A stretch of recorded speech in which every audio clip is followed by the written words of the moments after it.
ጤና ይስጥልኝ የተወደዳችሁ የቻናሌ ቤተሰቦች እንደምን ቆያችሁ? በያላችሁበት የዓለም ክፍል ሰላምና ጤና ከእናንተ ጋር ይሁን እያልን የዕለቱን የተመራረጡ ትኩስና ሰበር መረጃዎችን ከዚህ ወደ እናንተ የምናደርስ ይሆናል። ለቻናሌ አዲስ ከሆናችሁ ወቅታዊና ትኩስ መረጃዎች በፍጥነት እንዲደርሷችሁ ቻናሉን ሰብስክራይብ አድርጋችሁ እንድትከታተሉ የአክብሮት ግብዣችን ነው። እንደተለመደው በቅድሚያ ዋና ዋናዎችን በማስተዋወቅ እንጀምራለን። ሳንፎርድ አዲስ አበባ ትምህርት ቤት በዶላር የማይከፍሉ ተማሪዎች እንደማይቀጥሉ ማስታወቁ ጥያቄ አስነስቷል። የትምህርትና ስልጠና ባለስልጣን በበኩሉ ማብራሪያ በመጠየቅ ትምህርታቸው እንዳይስተጓጎል አስጠንቅቋል። ፍርድ ቤት የትምህርት ቤቱ ጥያቄ እንዳይፈጸም የእግድ ትዕዛዝ ሰጥቷል። ሙሉ ዝርዝሩን ትሰሙታላችሁ። ግብጽ አረብ ሀገራት ተባብረው ኔቶን የሚመስል ጥምር ኃይል እንዲመሰረት ሀሳብ አቅርባለች። በምን ጉዳይ ነው ይሄን የያዘችው? ምንመለከተው አብይ ጉዳያችን ነው። በመጨረሻም አድማጮቻችን የአሜሪካ ኤምባሲ የጉዞ ማስጠንቀቂያ አወጣ። ምን አለ? የምትሰሙት ይሆናል። አሁን ወደ ዝርዝር መረጃዎቹ እንለፍ።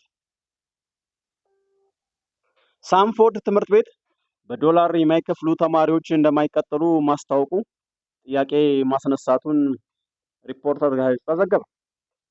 እንደ ጋዜጣው ከሆነ የትምህርትና ስልጠና ባለስልጣን በበኩሉ ማብራሪያ በመጠየቅ ትምህርታቸው እንዳይስተጓጎል አስጠንቅቋል ሲል ዘግቧል። የፍርድ ቤቱም የትምህርት ቤቱ ጥያቄ እንዳይፈጸም የእግድ ትዕዛዝ ማውጣቱን ሰምተናል። ሳንፎርድ ዓለም አቀፍ ትምህርት ቤት በተያዘው የትምህርት ዓመት ክፍያዎች የሚቀበለው በዶላር ወይም ክፍያው በሚፈጸምበት ዕለት ባለው የውጭ ምንዛሪ ተመን መሰረት እንደሚሆን፣ ይህንን ተግባራዊ የማያደርጉ ተማሪዎችን እንደማይቀበልና በእነሱ ምትክ ሌሎችን እንደሚቀበል ማስታወቁ ቅሬታ አስነስቷል። ትምህርት ቤቱ ነሐሴ 29 ቀን 2017 ዓ.ም ለተማሪዎች ወላጆች በጻፈው ደብዳቤ ወላጆች ልጆቻቸውን በትምህርት ቤቱ እንዲቀጥሉ የሚፈልጉ ከሆነ የትምህርት ቤት ክፍያቸው በዕለቱ ባለው የውጭ ምንዛሪ ተመን ወይም በዶላር በመክፈል ማስመዝገብ እንደሚኖርባቸው ገልጿል። የትምህርትና ስልጠና ባለስልጣን ወላጆች በዶላር እንዲከፍሉ ወይም ልጆቻቸውን እንደሚሰናበቱ ማስጠንቀቂያ እንደተሰጣቸው ወላጆች እንደገለጹትና በዚህም ምክንያት ትምህርት ከመስተጓጎል በፊት የእርምት እርምጃ እንዲወሰድ መጠየቃቸውን ገልጾ ትምህርት ቤቱ ማብራሪያ እንዲሰጠው ነሐሴ 30 ቀን 2017 ዓ.ም በጻፈው ደብዳቤ ጠይቋል። ባለስልጣኑ አክሎ በደብዳቤ እንዳስታወቀው ትምህርት ቤቱ የትምህርት ክፍያ በብር ወይም በዶላር እንደሚቀበል እንዲሁም ወላጆች እንዲከፍሉ የጠየቀው ክፍያ መጠን ካልፈጸሙ ልጆቻቸውን እንደሚሰናበቱ እንደሚያደርግ የገለጸውን ጉዳይ በሚመለከት በ10 ቀናት ውስጥ ለባለስልጣኑ ማብራሪያ እንዲያቀርብ አዟል። ተጨማሪም ባለስልጣኑ ጉዳዩን አይቶ ማብራሪያ እስኪሰጥ ድረስ ከክፍያ ጋር በተያያዘ መመሪያ ያልተከተለ ምንም አይነት ጭማሪ እንዳያደርግ እንዲሁም ተማሪዎቹ ትምህርታቸውን እንዲቀጥሉና እንዳይስተጓጎልባቸው አስጠንቅቋል። ትዕዛዙ ተግባራዊ የማይደረግ ከሆነ በትምህርት ሚኒስቴር ዓለም አቀፍ የማህበረሰብ ለትርፍ ያተቋቋመና የበጎ አድራጎት ትምህርት ቤቶች ፈቃድ አሰጣጥና እድሳት መመሪያ መሰረት እርምጃ እንደሚወስድም አስታውቋል። በተጨማሪም ለሚመጣው ማንኛውም የህግ ተጠያቂነት የትምህርት ቤቱ የበላይ አመራሮች እና የተቋሙ ኃላፊነት መሆኑን ባለስልጣኑ ጨምሮ ገልጿል።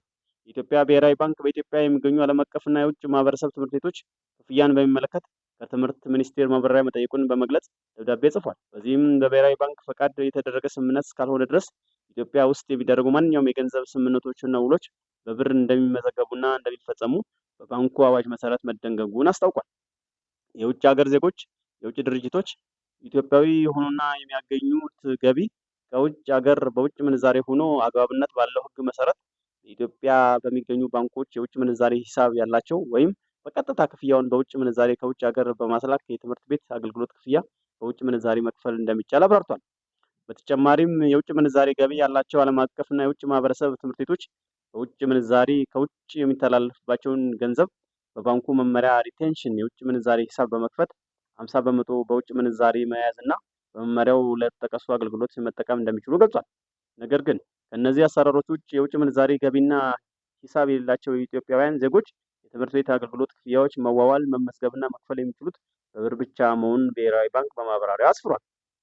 ጉዳዩን በሚመለከት ለፌዴራል የመጀመሪያ ደረጃ ፍርድ ቤት በእነ አቶ ኤፍሬም መኩሪያ 99 ሰዎች ባቀረቡት ክስ መሰረት ፍርድ ቤቱ ነሐሴ 30 ቀን 2017 ዓ.ም በዋለው ችሎት ተከሳሽ ማለትም ሳንፎርድ ዓለም አቀፍ ትምህርት ቤት የከሳሾች አቤቱታ እንዲደርሰውና አስተያየት እንዲሰጥበት ለመስከረም 7 ቀን 2017 ዓ.ም ቀጠሮ ሰጥቷል።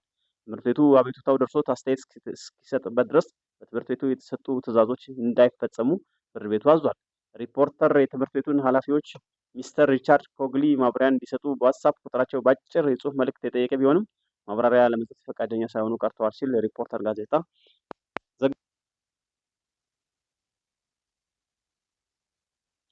ግብጽ የአረብ ኔቶ እንዲቋቋም ሀሳብ ማቅረቧን ሰምተናል። የግብፁ ፕሬዝዳንት አብዱል ፈታህ አልሲሲ የአረብ ሀገራት የራሳቸውን ወታደራዊ ጥምረት እንዲያቋቁሙ የሚጠይቅ ምክር ሀሳብ ማቅረባቸው ተገልጿል። አል አክባር የተሰኘው የሊባኖስ ጋዜጣ ባቀረበው ዘገባ ግብጽ ይህንን ምክር ሀሳብ ያቀረበችው በመካከለኛው ምስራቅና በአፍሪካ ቀንድ ለደህንነት ስጋት የሆኑ ጉዳዮች እየጨመሩ መጥተዋል በሚል ነው። የአረብ ሊግ በንግድና ኢንቨስትመንት ላይ ትኩረቱን ያደረገ ተቋም መሆኑን የገለጸችው ግብጽ በመሆኑም ለተፈጠረው የደህንነት ስጋት መፍትሄ እንዳይሆን ወታደራዊ ጥምረት እንዲፈጠር ጠይቃለች። ይህም እንደ ኔቶ አይነት ወይንም የአሜሪካ አፍሪካ ኮማንድ ፖስት አይነት ቅርጽ እንዲኖረው ማለቱን ዘገባው አስታውቋል።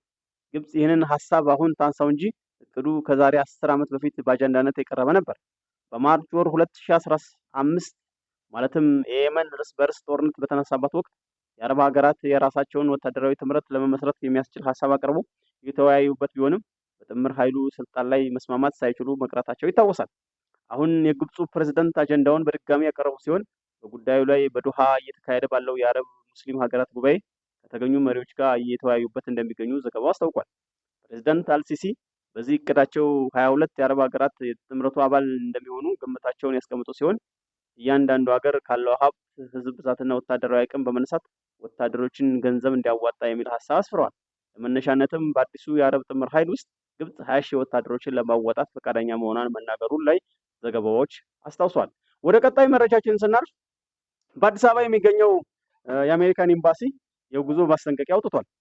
በአዲስ አበባ የሚገኘው የዩናይትድ ስቴትስ ኤምባሲ በአሜሪካ ዜጎች ላይ ሊደርስ በሚችል በግፍ መታሰር ወይም እንግሊዝኛው ሮንግ ዲቴንሽን ስጋት ላይ ያተኮረ ያልተለመደ እና ጠንከር ያለ ማስጠንቀቂያ በማህበራዊ ሚዲያ ገጹ ላይ አውጥቷል። ኤምባሲው የጉዞ ማስጠንቀቂያዎች ወሳኝ ናቸው፣ ትራቭል ዋርኒንግ ማተርስ በማለት ዜጎቹ የስቴት ዲፓርትመንት የጉዞ ማሳሰቢያዎች በጥብቅ እንዲከተሉ አሳስቧል። የኤምባሲው መልእክት ከዚህ ቀደም ከሚሰጡ አጠቃላይ የጸጥታ ማስጠንቀቂያዎች የተለየ ነው። በተለይ በመንግስት የሚፈጸም በግፍ መታሰር አስፈጻሚ ትዕዛዝን መጥቀሱ ስጋቱ ከተራ ወንጀል ወይም ከሲቪል አለመረጋጋት የዘለለ መሆኑን ያመለክታል ሲሉ ለጉዳዩ ቅርበት የሆነ ውሳኔ ይተነትናሉ።